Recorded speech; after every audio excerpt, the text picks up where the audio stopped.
آج ہم اس ویڈیو کے اندر جانیں گے کہ حضرت بلال حبشی رضی اللہ تعالیٰ عنہ کی تاریخ پیدائش اور تاریخ وفات کیا ہے،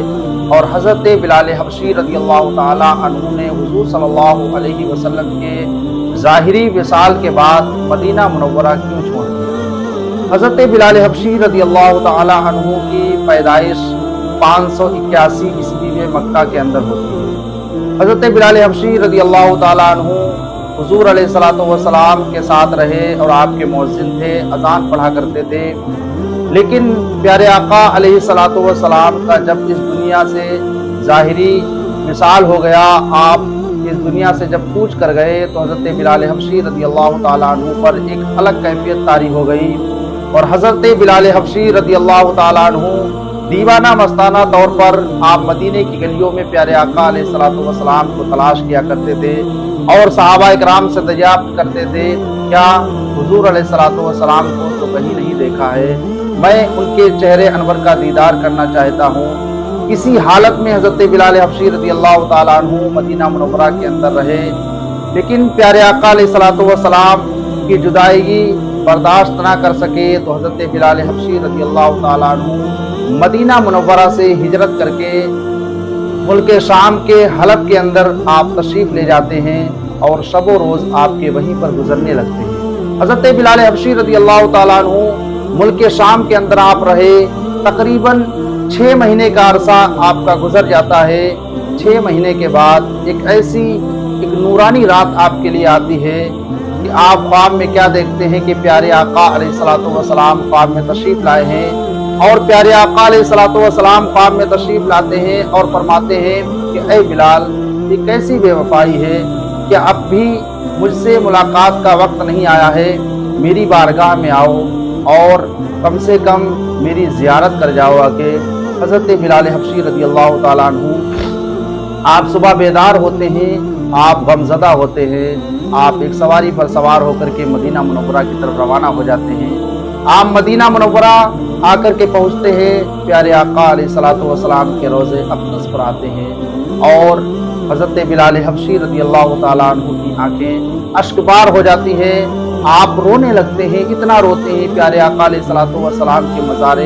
اقدس سے اپنے چہرے کو، اپنی پیشانی کو مس کرنے لگتے ہیں، اور اس طریقے سے آپ روتے ہیں کہ آپ پر ایک ایسی کیفیت طاری ہوتی ہے کہ آپ بے ہوش ہو جاتے ہیں۔ صحابہ کرام رضوان اللہ تعالیٰ علیہم اجمعین آپ کے قریب آ جاتے ہیں، اور حضرت بلال حبشی رضی اللہ تعالیٰ عنہ کو جب ہوش آتا ہے تو صحابہ کرام ایک عریضہ پیش کرتے ہیں کہ اے بلال حبشی، آج پھر وہی اذان سنا دی جائے جو پیارے آقا صلی اللہ علیہ وسلم کی حیات طیبہ میں آپ سنایا کرتے تھے۔ حضرت بلال حبشی فرمانے لگتے ہیں کہ اے میرے دوستو، میرے اندر وہ استطاعت اور وہ طاقت اب نہیں ہے، میں جب اذان پڑھا کرتا تھا تو پیارے آقا علیہ السلام میرے سامنے ہوتے تھے، لیکن آج آقا کریم صلی اللہ علیہ وسلم اس دنیا سے ظاہری طور پر آپ تشریف لے جا چکے ہیں، آپ اس دنیا کے اندر موجود نہیں ہیں، تو میرے اندر وہ ہمت اور طاقت اور حوصلہ نہیں رہ گیا ہے۔ صحابہ اکرام میں سے کچھ صحابہ اکرام حضرت امام حسن، حضرت امام حسین رضی اللہ تعالیٰ عنہ کی بارگاہ میں جاتے ہیں، اور جانے کے بعد آپ سے عریضہ پیش کرتے ہیں کہ حسنین کریمین چلیے، بلال حبشی تشریف لے آئے ہیں، آج چلیے ان سے اذان سنی جائے۔ میرا دل کرتا ہے، جی چاہتا ہے کہ وہی اذان جو حضور کے دور میں حضور صلی اللہ علیہ وسلم کی حیات طیبہ میں ہوا کرتی تھی، آج اسی انداز سے اذان سننے کا میرا دل کرتا ہے۔ حضرت امام حسن، حضرت امام حسین رضی اللہ تعالیٰ عنہ آتے ہیں، آنے کے بعد حضرت بلال حبشی سے آپ اس چیز کی درخواست کرتے ہیں، حضرت بلال حبشی رضی اللہ تعالیٰ عنہ آپ کی بات کو مان لیتے ہیں، اور اذان پڑھنے کے لیے مسجد نبوی شریف میں اس جگہ پر کھڑے ہو جاتے ہیں جہاں پر پیارے آقا علیہ السلام کے دور میں حضرت بلال حبشی اذان پڑھا کرتے تھے۔ حضرت بلال حبشی رضی اللہ تعالی عنہ جب آپ اللہ اکبر کے کلمات بلند کرتے ہیں تو مدینے کے اندر ایک الگ کیفیت طاری ہو جاتی ہے، تمام صحابہ اکرام جمع ہو جاتے ہیں، یہاں تک کہ عورتیں بھی جمع ہو جاتی ہیں۔ جب اشہد ان لا الہ پہ پہنچتے ہیں تو تمام کے تمام عورتوں اور